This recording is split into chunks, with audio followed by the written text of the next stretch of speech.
Good evening and welcome to Poland Daily. I'm Nicholas Richardson and this is the news. Today, the European Parliament voted to lift the immunity of two MEPs, Andrea Cozzolini and Mark Tarabella, who are suspected of involvement in a corruption scandal. The investigation links them to those already arrested, former Parliament Vice President Eva Kaili and MEP Antonio Panzeri. Motion to lift the immunity of Andrea Cozzolini. Who is in favour? Who opposed? Who abstained? Adopted. Motion to lift the immunity of Mark Tarabella. Who is in favour? Who opposed? Who abstained? Adopted. The vote to revoke the immunity of Andrea Cozzolini and Mark Tarabella was held at the request of the Belgian prosecutor's office. Politicians are suspected of involvement in a corruption scheme involving MEPs. According to investigators, Mark Tarabella allegedly received a bribe of €120,000 from Antonio Panzeri. The former MEP is one of the main defendants in the corruption scandal. Tarabella has pleaded not guilty. I am glad that there has been a lifting of my parliamentary immunity. I myself voted for it. I remind you that I am innocent in this case. I will provide law enforcement agencies with all the necessary information. Antonio Panzeri was arrested in December. In January, he decided to go along with the Belgian authorities. The Italian politician co-founded Fight Impunity, an organisation that was responsible for drafting resolutions targeting Poland.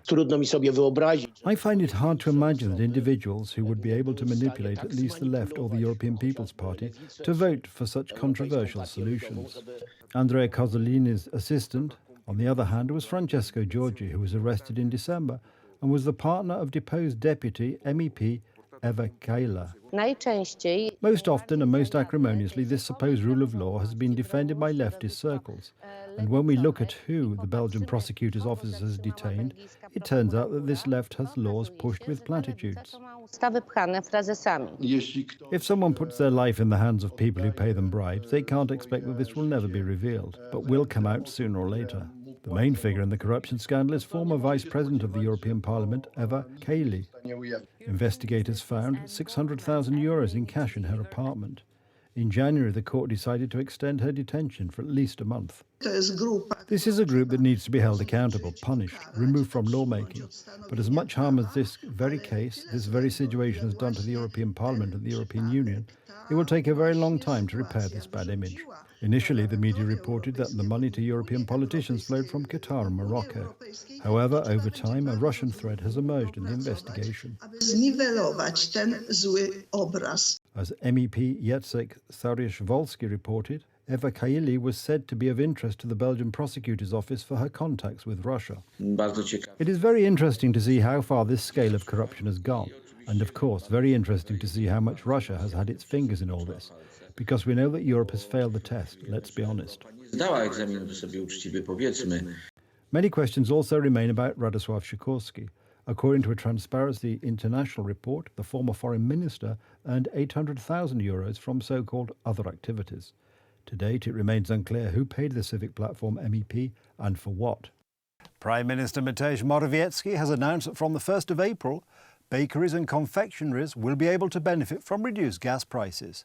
The maximum price will be 200 zloty 17 grosz per megawatt hour and will be in effect until the end of the year. Supermarkets will not be able to take advantage of the guaranteed rate, but only small and medium-sized enterprises with multi-generational traditions. The help is mainly aimed at micro, small and medium-sized enterprises that produce baked goods or confectionery products, which power their ovens with natural gas. For us, the most important thing is the Polish entrepreneur. For us, the most important thing is the human being, every Polish man and woman. The solution will not apply to large enterprises that supply products to, for example, supermarkets. According to the Ministry of Development and Technology, more than 2,500 entrepreneurs will benefit from the assistance. The cost of this support will be about 300 million zloty. We will always do everything so that there is work in every Polish home, so that there is bread in every Polish home, and so that there is a decent life in every Polish home. Bakeries will be able to expect a guaranteed gas price of 200 zloty per megawatt hour starting on the 1st of April. With this solution, gas prices for these companies could decrease 2 or even 3-fold. State aid is limited by EU regulations, so the government has applied the principle of limited aid that will not distort competition rules. This gas price is over 700 zloty and will be reduced to 200 zloty. These are small businesses for whom this is the only source of income. A similar mechanism for freezing gas prices is in place for so-called sensitive bodies, that is, schools, kindergartens and hospitals. Measures are aimed at ensuring that the increase in energy prices for this group of customers goes unnoticed or does not cause an excessive cost burden on the finances of these businesses. Another form of support in the face of high inflation is the possibility of taking advantage of credit vacations, that is, suspending the payment of mortgage instalments taken out in Polish zloty. This can be done 4 times in total this year, 1 instalment in each quarter of 2023. It is possible that the mechanism will be extended until the end of next year. The National Bank of Poland's macroeconomic survey shows that central inflation will be 13.6%. Interest rates, on the other hand, have been kept unchanged since last September at 6.75%. Spodziewam się wzrostu inflacji w styczniu, w lutym. I expect inflation to rise in January and February, and then I expect inflation to fall, as long as nothing extraordinary happens, if there are no shocks. This makes me think that it is very likely that inflation in December will go down to clearly below 10%, to clearly single-digit levels. As part of the government's anti-inflation shield, there is a zero VAT rate on food products until the middle of this year. So far, thanks to this solution, more than 7.5 billion zloty have been left in the wallets of Poles. Day 344 of the Russian invasion of Ukraine. Ursula von der Leyen arrived in Kiev today with a delegation of European Union commissioners. The European Union leaders' visit to Kiev precedes tomorrow's Ukraine-EU summit. Meanwhile, in Paris, Ukraine's defence minister, Alexei Reznikov, signed a memorandum on the supply of radars for air defence. European Commission President Ursula von der Leyen assures that Russia will be held accountable for the crimes it committed in Ukraine. An international centre for the prosecution of crimes of aggression in Ukraine will be established in The Hague. At the same time, the European Union gave assurances of its continued support for Kiev. The price cap on crude oil already costs Russia around 160 million euros a day, and we will keep on turning up the pressure further. We will introduce, with our G7 partners, an additional price cap on Russian petroleum products, and by the 24th of February, exactly 1 year since the invasion started, we aim to have the 10th package of sanctions in place. Kiev expects tomorrow's summit to be the next step in Ukraine's integration into the Union, but Brussels has been outspoken about its demands, among which is fighting corruption in Ukraine. Foreign Minister Dmytro Kuleba spoke about foreign military support and the prospect of European Union membership in an interview with niezależne.pl. Our goal is Ukraine's full membership in the European Union.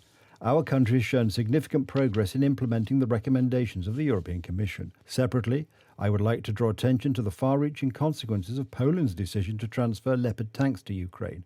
You helped us tear down another wall. Now many proactive countries have joined the armed coalition in support of Ukraine. Already, 14 countries have made commitments to Ukraine as part of the so-called armoured coalition.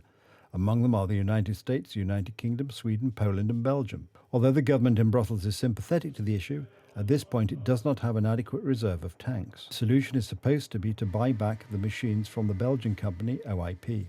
I just got recently a call from the Ukraine government, so there's a lot of interest, but that's because the German government gave export licenses. We have the famous Leopard 1, it's an A5 version, it's a Belgium Leopard.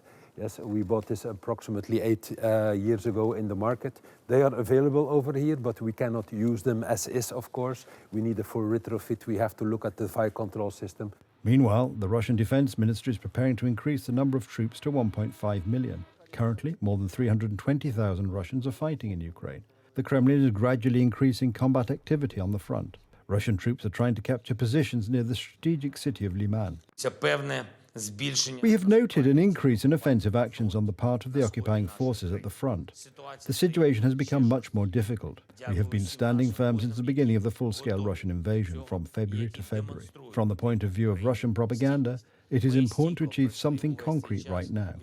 Russia wants to show that it has a chance to win, and it wants to make this plausible on the anniversary of the invasion.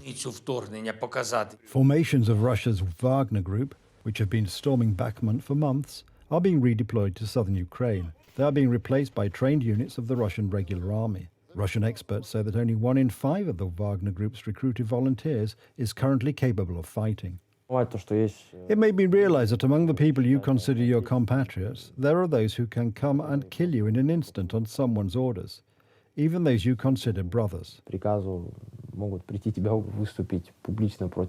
I have decided to publicly oppose this and bring the perpetrators of the atrocities currently being carried out in Ukraine to justice.